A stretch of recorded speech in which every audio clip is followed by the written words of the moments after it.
evito moverse los tres puntitos y dije, ajá, ya sé que me he olvidado. Y justo estaba yendo para ese lado.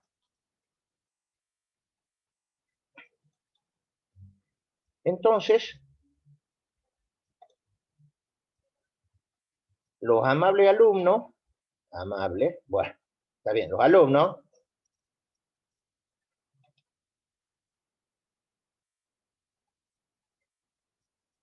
han estado revisando todo lo que han estudiado, bueno, y vamos a dejar pendiente esa pregunta.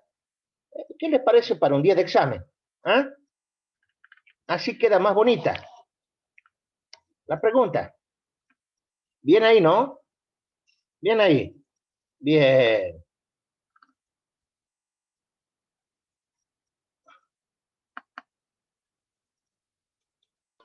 Profesor, se Señor. olvidó de mandarnos el programa de física y otra cosa que he olvidado es mandarnos los enunciados de los trabajos prácticos de instalaciones. Usted nos ha dicho que nos Excelente. iba a hacer los Excelente. enunciados. Quedó grabado entonces para la posteridad. Así lo mando cuando vuelva a escuchar la grabación. ¿Listo? Bien, Silvio, sí, sí me he olvidado. Y en realidad no es solo que me olvidó, sino que no se me, no me andaba bien la configuración de la máquina, me tiene medio podrido ya la cosa esta. El viernes se me ha vuelto a desconfigurar, los otros días se me ha vuelto a desconfigurar la máquina. Pero bueno, pareciera que hubiera una pequeña diferencia entre el software, o no tan pequeña diferencia eh, entre el software, digamos, tal vez por la edad de la máquina, el Zoom es más nuevo, digamos, se usa hace poco, pero bueno, son cosas de las... Me gustaría que no sean cosas de las... Entonces, fuerza electromotriz inducida. Volvamos un poquito para atrás y pueden ir viendo la página, la figura 25.4. 25.4, que está ahí justo a la vuelta del capítulo. Y ahí habla de la fuerza electromotriz inducida. Bueno, vamos adelantando una noticia, ya si quieren anotándola, lo mismo vamos a mandarla al grupo. Vamos a tomar el examen de instalaciones eléctricas el día lunes 9 de noviembre. El integral, que sería primer y segundo parcial juntos, pero se le llama integral. Y vamos a tomar el examen de integral de física el día jueves 5 de noviembre. Ustedes, en teoría, comienzan a rendir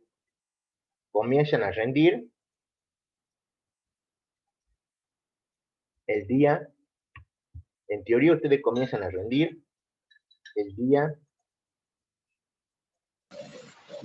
martes 3, que no sé qué materia le han fijado para el martes 3. Con Jones, porque creo que ustedes tienen el 9 conmigo y el miércoles 5 tienen que rendir o no. No, porque ese día es la parte práctica de los talleres. Exacto. Es taller de electricidad. Taller de electricidad 1. Y creo que pasó para el año que viene cuando nos hayan puesto a todos los criticones, nos hayan puesto, como está haciendo las debidas diligencias el Ministerio de Salud de la Nación, nos hayan puesto la vacuna china, que es lo que está buscando esta gente. Parece que es más baratita o le quieren entregar más fácil la vacuna, lo bueno de los chinos. Lo bueno de los chinos, yo no confiaría tan chino bueno, pero en los buenos chinos, y esa sería la que nos encajarían a todos los criticones. Y parece que después esa vacuna no dejas de criticar para siempre. Capaz que para toda la eternidad deja de criticar a esta buena gente. ¿Mm? Y las otras vacunas, ya se las pondrían ellos. A lo suyo. No creo que sea así, ¿no? Y capaz sería el ministerio nuestro de hacer ese lío. Y ahí me empezó a ver todo quejas de que no me iba a poner la vacuna, que han aprobado una ley de que va a ser obligatorio que te la encajen, cosas. Y le pregunto, y digamos, yo no entiendo nada, porque Argentina tiene una costumbre muy, muy arraigada hace tiempo, que en Argentina las vacunaciones son obligatorias. Entonces, cuando ustedes eran chiquitos, tenían que obligarse vacunadamente, si no, no iban a poder entrar a la escuela, y si no, te vacunaban en la escuela. Y cuando yo era chico, cuando iban a vacunar en la escuela, porque tocaba las 12, te ponían en fila y te empezaban a encajar, y siempre había unos cuantos llorones, sí, sí, que esperen los chiquitos, y si seguían llorando, ahí nomás lo agarran del cote y le encajaban nomás la vacuna. Allá anda a llorar los yuyos. Pasa que tal vez los adultos se han olvidado de esa parte, de que era obligatorio hacerlo. Y si no lo hace, bueno, en realidad ahora no se controla bien, pero usted tendría penalidad. Como ojo, ¿no? Que era obligatorio ir a la escuela. ¿Sabían eso? Que en Argentina, como en muchos países, como en algunos países, la educación hasta cierta edad, hasta cierto curso es obligatoria. Y en otra época, si la persona no lo mandaba al hijo, el hijo no iba 1, 2 días, 3 días, la maestra daba parte a las autoridades y ya aparecían la policía en la casa a ver qué pasaba porque el hijo no estaba yendo a la escuela. En realidad lo que se busca ahí es el beneficio social que da que toda la gente tenga el conocimiento básico de las cosas, que es el que más útil es en general para todo el resto de la vida. Bueno, entonces estamos en la figura 25.4. En la figura 25.4, ahí tiene usted el ejemplo que lo ha leído detalladamente ustedes. Sí, lo han leído ustedes detalladamente. Bien. No sé por qué ando irónico hoy día. ¿Eh? ¿Por qué será? Muy bien. Entonces los muchachos tenían ese ejemplo y tienen la fuerza electromotriz, dice FEM, fuerza electromotriz inducida, y hacían el ejemplo de la chapita esta que la movía, conductora. De nuevo, aunque no sea conductora, también se va a generar en ella, también se generaría tensión. Pero,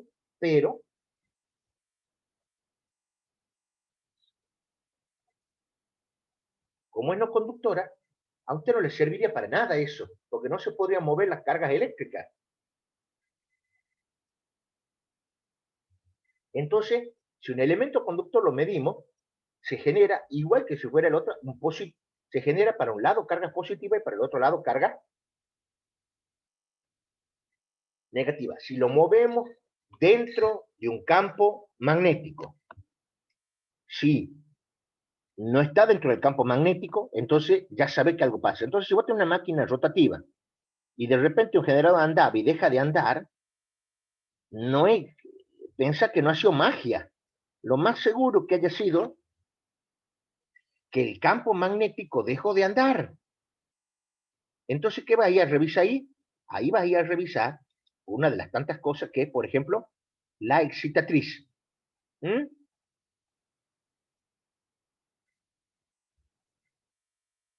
La excitatriz. Que lo parió.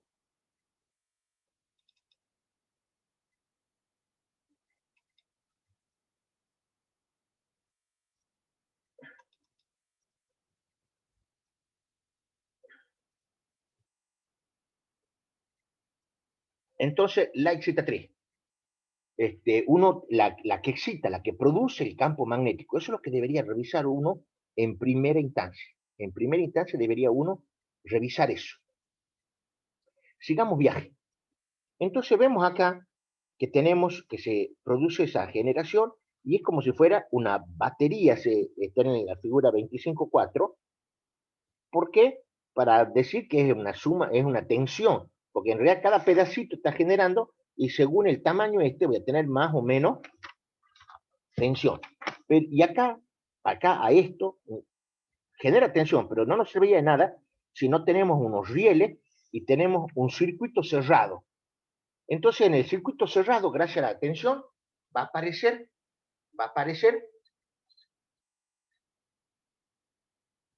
una corriente. Conste esto. Usted tiene la máquina generadora, entonces, andando, no está chiquitita, una máquina de verdad, y usted va a tener generación de tensión.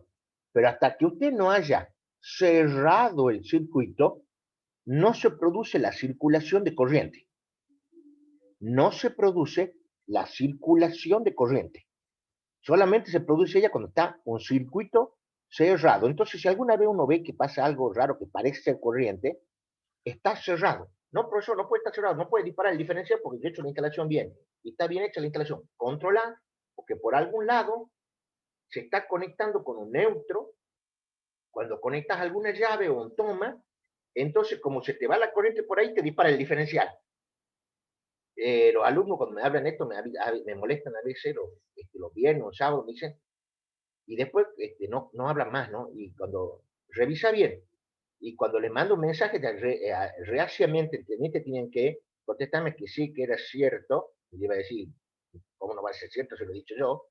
Entonces, que habían revisado la casa y han encontrado un lugar que justo tenía un neutro unido por otro lado que solamente se activaba cuando usted, por supuesto, prendía tal llave de luz.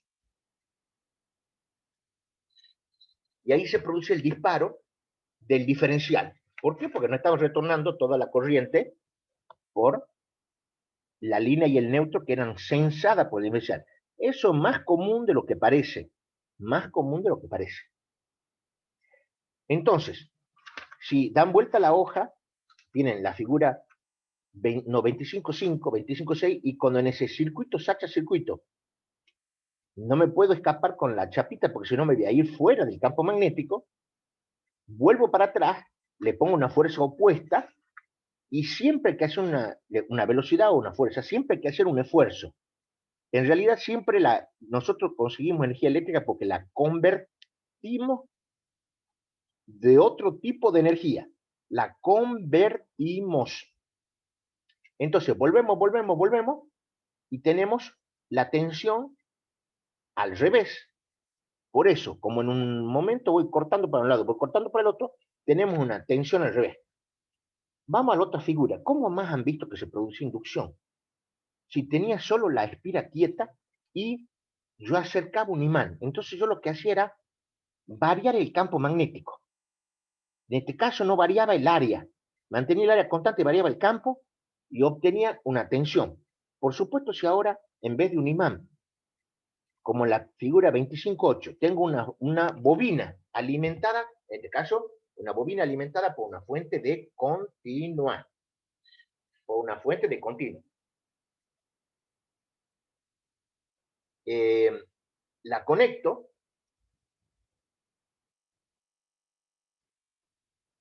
Circula corriente y se produce un campo magnético. ¿Por qué uso de continua? Porque el campo magnético ese va a ser de un solo sentido, entonces más fácil de entenderlo y explicarlo. Entonces, si tengo otra bobina por ahí y la estoy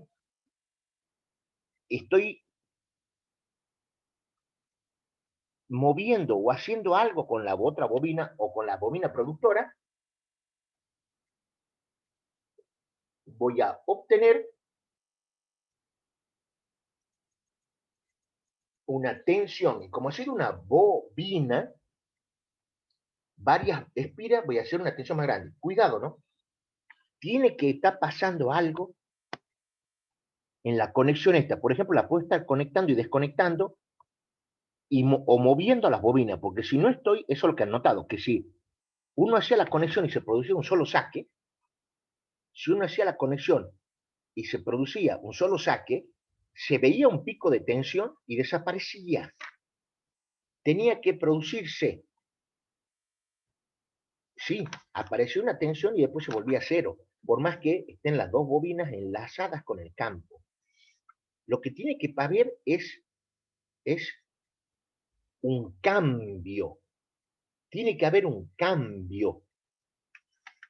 Y eso figura en lo que se llama ley de Faraday, o está en la figura 25.9, en la ecuación que está abajo, en la figura 25.10, en lo que el señor Faraday se da cuenta, es que él se da cuenta que si tengo un campo y tengo una espira o un área donde se desarrolla ese campo, si cambia la relación entre el campo y esa área, puede cambiar de varias maneras. En el caso este, se la ver en la figura hasta la 25.11, se ve que el área se mueve, pero yo podría tener el área fija, por ejemplo, Y en vez de mover el área, yo podría mover el campo. ¿Cómo se mueve el campo? Lo alejo, lo acerco, o aumento y disminuyo la corriente que produce en la bobina ese campo magnético. Por supuesto, cuando ellos hacen las experiencias, normalmente precisamente trabajaban con continua. Como trabajaban con fuentes de continua, eran baterías, eran pilas, ellos tenían un campo fijo. Entonces, lo que hacían era cambiar de alguna manera, esa área. Y después ya te empezás a poner bastante más astuto cuando haces otras cosas que son mecánicamente más complicadas.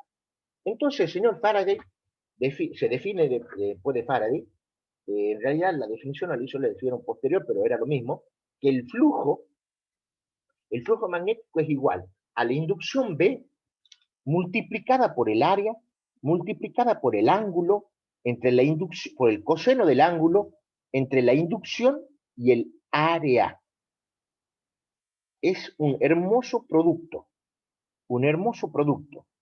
Entonces se llega después a la gran ley del señor Faraday, que es que ahí tienen la letra griega E, epsilon, esa E como si fuera de carta, esa es la FEM, así se la dibuja la FEM, en otros libros se la pone como una E común y corriente de molde, ¿no?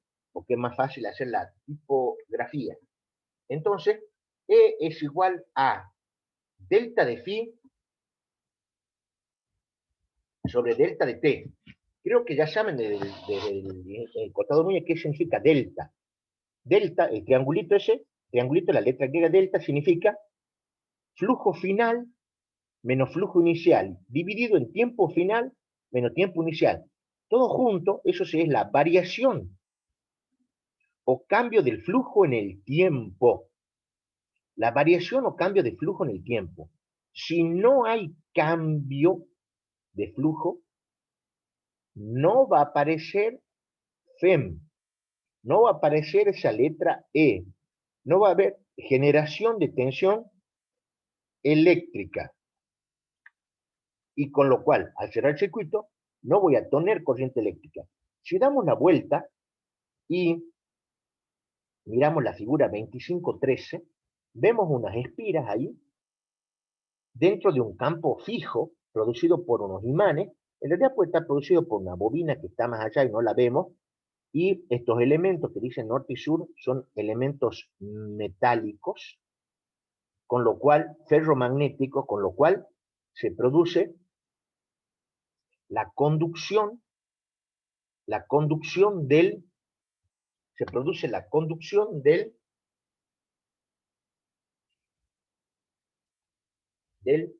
campo por ellos mismos, de la inducción, y tenemos ahí una espirita que le he puesto un eje para que gire.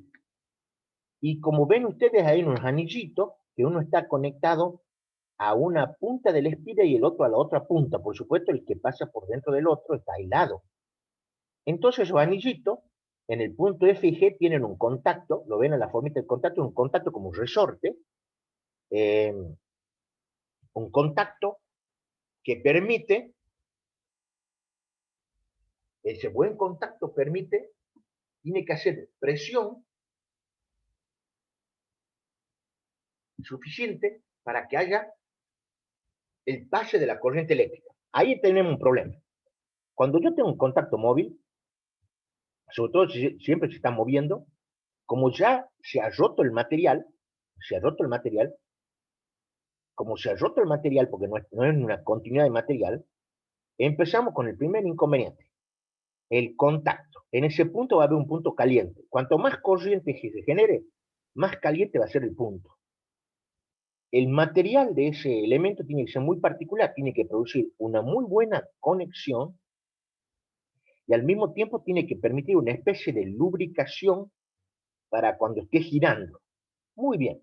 Entonces, si usted esa espirita la hace girar a la espirita, usted obtiene que en un lado va a tener una tensión y la tensión se va invirtiendo cuando cuando la barrita que está bajo, la barrita horizontal que está bajo el campo, pasa para el otro lado. Entonces, en los puntos C y D, se va a ir viendo que hay una corriente, una tensión que está cambiando de sentido. Y abajo hay unas ecuaciones, ahí abajo en la figura 25.13, ahí abajo más hay unas ecuaciones, en las que llegan que epsilon, la FEM, es igual, fíjense, dice flujo. Sabemos que B, y en este caso, el B es constante, variación del área del circuito. Como la espira en un momento está plana y en otro momento está vertical, ahí pone cómo es el área. Entonces el área es directamente la longitud lateral multiplicada por la variación X. El área está cambiando. Entonces, cuando uno hace delta de phi sobre delta de t, pone B, L, y delta de X sobre delta de t es la velocidad con la que se produce ese cambio. La velocidad es cómo cambia la distancia en el tiempo. Si usted corre a 10 kilómetros por hora, usted está cambiando 10 kilómetros cada hora. Por supuesto, en la jerga técnica se usa mucho más la unidad SI o Sistema Internacional, que dice metros sobre segundo. Entonces usted tiene ahí que le queda que epsilon, la FEM, es igual a la inducción magnética multiplicada por L. L es el largo transversal de la espira. Le podemos decir que L es la parte magnética útil de la máquina, multiplicado por la velocidad que tiene el giro. Entonces tengo la FEM igual a B por L por B. Entonces, veamos las cosas. Si vemos la ecuación esa, tenemos que la FEM, esta es alterna, en este caso, depende de la inducción. Yo si subo la inducción, joya, voy a tener más FEM. Pero el problema que tengo con la inducción, según la curva que hemos visto en la clase pasada, es que hay un límite para subir la inducción, dado por la saturación, porque si la subo más a la excitación para producir la ley de Ohm magnética, a la excitación para producir la inducción, si la subo más todavía, no voy a conseguir más porque ya el B llegó a un punto casi máximo que es en el codo de saturación. E incluso según la forma que yo hago las chapas que integran la máquina, hay zonas que se saturan antes de lo que yo imaginaba. Entonces, nuestra B, muy linda, tiene un límite físico. La longitud. Cuanto más larga sea la máquina, más largo sea la parte que está dentro de la parte magnética, más joya es la máquina. Pero el tema es que cuando más larga la haga, ¿cómo la sostengo? Porque los elementos tienen ejes y van a ser cada vez más pesados. Tengo una limitante también física. Y luego viene B, la velocidad. Entonces uno dice, si le doy más velocidad, cuando más velocidad le dé usted, va a tener más FEM. Pero cualquier persona que ha trabajado con algo sabe que si usted le mete mucha velocidad y sobre todo algo que gira, se vuelve muy peligroso porque se van aflojando las partes. Además, si tengo más velocidad, tengo que tener mejores elementos de giro, mejores elementos para que las cosas giren o vayan hacia adelante o hacia atrás, mejor lubricación y sobre todo si vas muy rápido, se te puede desarmar la máquina.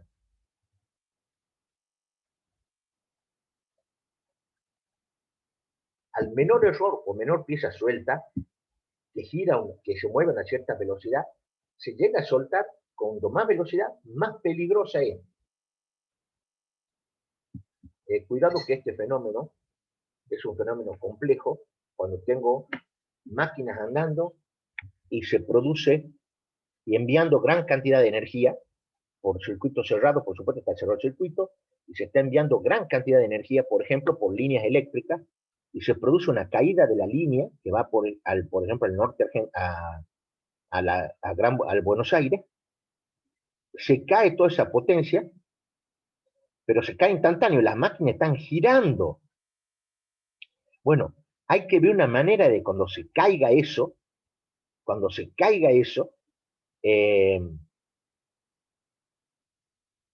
de que algo pase, porque si no lo logro hacer, la máquina se embala, porque ella tenía estaba produciendo un cierto giro. Si yo le saco carga, esa velocidad se quiere ir para arriba y las partes mecánicas de la máquina no lo van a soportar. Si alguno tiene moto o auto, de ustedes maneja una moto o auto que tenga cambios, sobre todo, tenga cambios, ¿qué pasa si usted está andando a alta velocidad y comete el error o descuidadamente o como sea, pisa el embrague? ¿Qué le ocurre al motor en ese momento? Levanta las revoluciones porque ven vacío. Se suelta y como dice el compañero, se levantan revoluciones. En un auto de carrera o ciertos autos, si llegas a hacer esa locura cuando estás andando a mucha alta velocidad,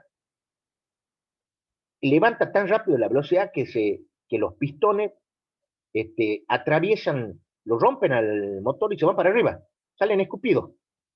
Por eso, los grandes corredores en el turismo carretera, todo eso saben hacer una maniobra que se llama taco y punta, y con una punta del pie aprietan algo, con el taco la otra, porque para hacer los rebajes o cambios, porque si llegan a apretar de más, se va.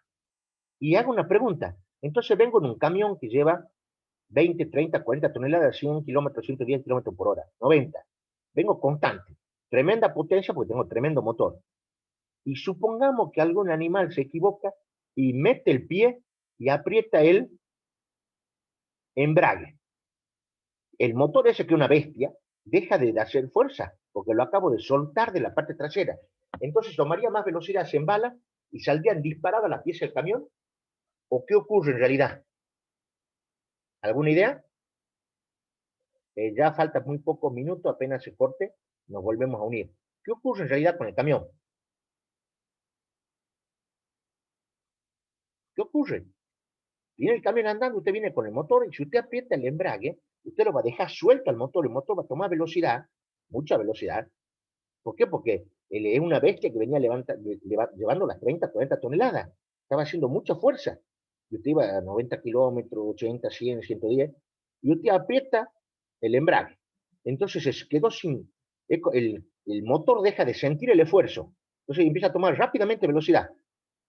Por supuesto, como usted también tiene que dejar de acelerar, el tipo comienza también a recibir menos combustible, con lo cual haría menos potencia. Pero todo esto es tan rápido. ¿Qué le pasa al camión? ¿Alguna idea? Bueno, mientras van pensando, dice el generador de corriente alterna. Generador de corriente alterna. No. Perdón, cuando se corte, que ya se corta, no toma 5 minutos, 7 minutos, porque tengo que irme a un momento. El generador. Nos avisa cuando reconectemos, profe, por favor.